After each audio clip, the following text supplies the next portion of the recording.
This video is brought to you by my two books, Practical Music Theory for the Rock Guitarist and The Blues Guitar Bible. Want to learn about modes, harmony, scales, chord substitution and keys? Or maybe you're interested in supercharging your blues guitar rhythm and lead chops.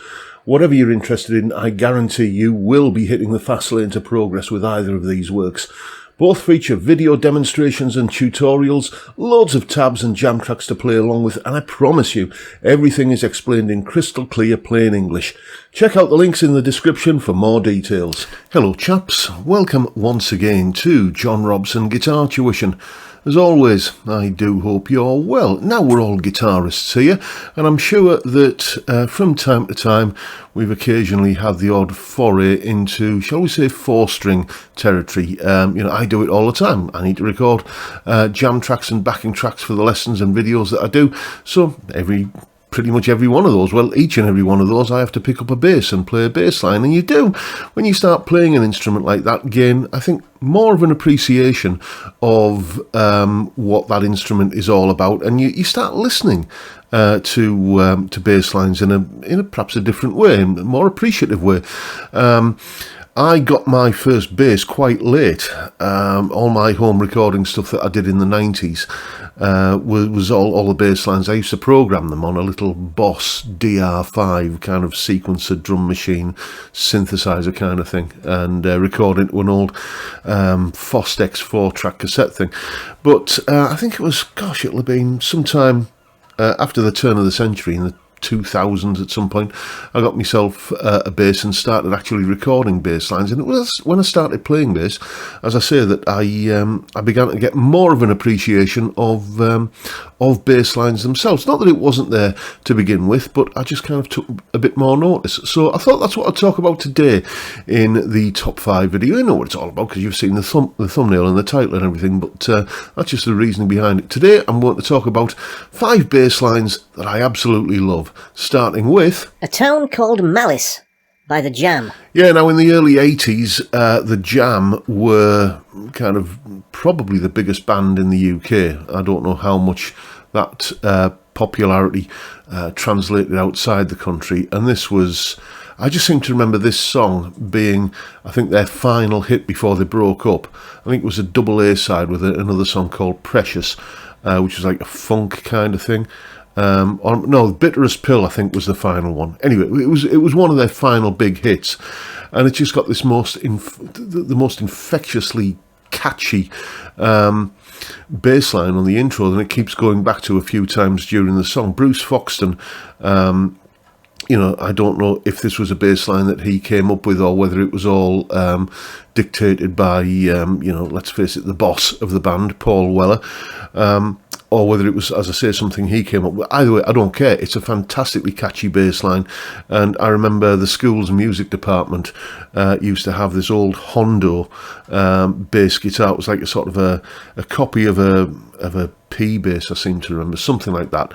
And every now and again in the music room, I'd kind of hang out there on a lunchtime, plug it into, I think I used to just plug it into the PA system, the little kind of PVPA system that was always set up in there, and play this ridiculously, it was a bass line I could play and it sounded like the record, so I used to play it and play it again and again and again and again, to the point where it probably drove everybody nuts, but I had fun doing it. Anyway, yeah, Town Called Malice by The Jam. What's next? The Boys Are Back in Town by Thin Lizzy. I'm specifically referring here to the live version of The Boys Are Back in Town from the Live and Dangerous album. The bass on that version of the song is just so much more distinct and audible, and it's that sort of that big build up at the end, where it's kind of playing that and ascending and ascending all the way up to the big finish. Phil's bass line there is just epic. I think it just drives it along and makes it it's as much an important part of the song as those famous guitar harmony parts. I think it's the making of it.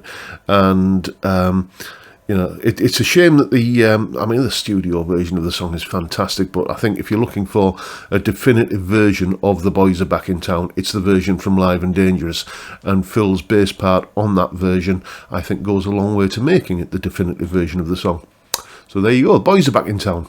Next. December 63. Oh, what a night.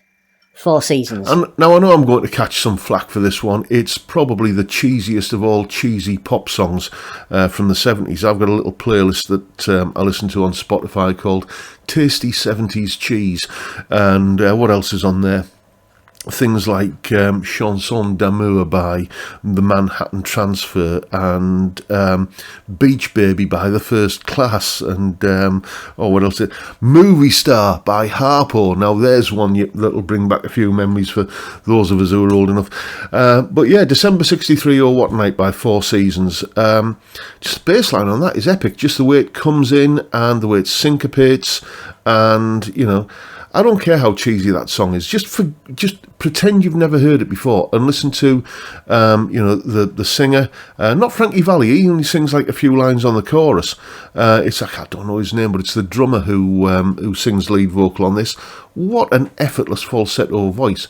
But the bass line, as I say, it's just epic. It's kind of just so funky and groovy and syncopated and catchy. Again, it's when you take the time to listen to it, it's just. People talk about, you know, when they're talking about kind of a rhythm section, having that kind of thing of being in the pocket. If you want to know what that means, go and listen to the bass line on this song and you'll instantly understand. So there you go. December 63, What a Night, Oh What a Night by the 4 Seasons. Had to be on the list. Next. San Francisco Bay Blues. Colin Hodgson. Yes, Colin Hodgson. He's not as much of a household name as he should be. I think he should be regarded up there with people like Jaco Pastorius, frankly, and you know all of the other Mark King and all of the other kind of virtuoso bass players. He's, I think, well, the last I heard of him, he was playing in the current incarnation of 10 Years After. All of these songs, by the way, they're all linked down in the description, so go and check out Colin's version of San Francisco Bay Blues. He basically sings the song and plays an accompaniment part along with solos and fills and everything on the bass, and makes it look absolutely effortless. I had the privilege of seeing him at a small pub gig in this part of the world, here in a little town called Stokesley. There's a pub there called the Station Hotel, and they have live music on, and it's a small kind of intimate venue where, you know, where you're just kind of almost breathing the same air as the artist on stage. It's small and kind of cramped, and you know, good beer and a rollicking good time. He was with this just him and a guitar player, a German guy called Frank Dietz, I think. And just you didn't notice the fact that there wasn't a drummer there. Just the percussive quality, just that, you know, it was just the sound was plenty big enough. Just with Colin and kind of singing and playing bass, and Frank on guitar. Absolutely monster bass player, and if you want a good introduction to the sort of stuff that he does, then go and check out this version of San Francisco Bay Blues, which is an extract, as I say, from one of his gigs with 10 Years After. So yeah, that's one to check out. Next. While My Guitar Gently Weeps. The Beatles. There is some debate about who played this bass line. I assume because it's the bass line on a Beatles song that it's Paul McCartney. And there does seem to be a slim majority of opinion to that point of view, but there are almost as many people who are insisting that it's John Lennon who played bass. Whoever did, it's an epic bass part. Go and check out, I haven't linked to this down below, maybe I should do a link to this, I'll see if I can find it, but it's out there somewhere. There's like an isolated version of the song, a version of the song with the bass part isolated, where you're just hearing that. It sounds like it could be something from a Motorhead song. The tone that Paul or John or whoever it was gets on this song is it's growly and nasty and gnarly and almost metal sounding, and it just sits so well into that song. And a lot of the kind of, when you hear the bass part isolated, a lot of what you think is perhaps part of the rhythm guitar part, it is actually the bass line. It's just a monstrously good bass part that just Sounds like when you hear it isolated that it shouldn't fit the song, but it fits perfectly. And, you know, there had to be. I'm going to call it a Paul McCartney bass line. There had to be a Paul McCartney bass line in this list, didn't there? And that's the one I chose. So there you go. Those are 5 bass lines that I absolutely love. Let me know what you think of my choices down in the comments below. And of course, you know, if you have any disagreements with me, or you think I should have included this one or that one, or, you know, if you've got a list of your own, then you know where to put it down in the comments. And that is the video for today, folks. Hope you've enjoyed what you've seen, and if that's the case, please hit the subscribe button and the notification bell if you haven't already done so, and why not drop me a like as well while you're at it. Don't forget the live stream every Friday, 5 PM UK time. We drink beer, basically. That's what it's all about, and we chat about stuff, guitars and music mainly, but anything's up for grabs. It's a great way to kick off the weekend, basically, and I'd love to see you there if you can make it. But for now, I'll bid you all a good day and say thank you so much for watching. Thank you for your time. Look after yourselves, folks. Stay well, stay safe, and above all, stay sane. Bye for now.